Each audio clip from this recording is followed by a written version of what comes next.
Welcome, leaders. Today, we're diving into the art of constructive feedback.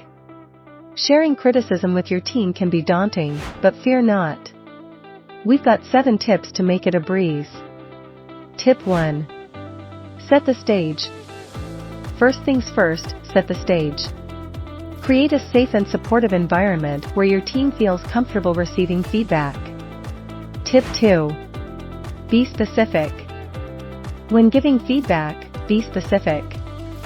Avoid vague statements and provide concrete examples to help your team understand exactly what you're referring to. Tip 3.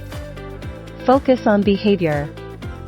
Focus on behaviors, not personalities. Address actions and outcomes rather than making it personal. This keeps the feedback objective and constructive. Tip 4. Sandwich technique. The sandwich technique works wonders.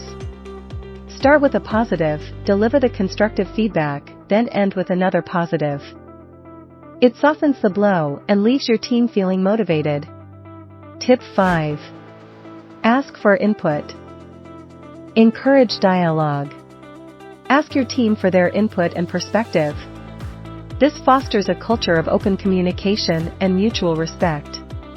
Tip 6. Follow up. Don't forget to follow up.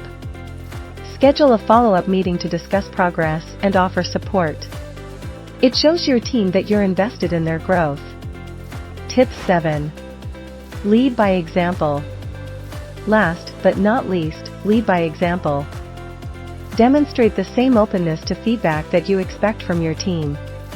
It sets the tone for a positive feedback culture. And there you have it, leaders. Remember, it's all about fostering growth and collaboration within your team. Until next time, please subscribe to our channel. Thanks for watching.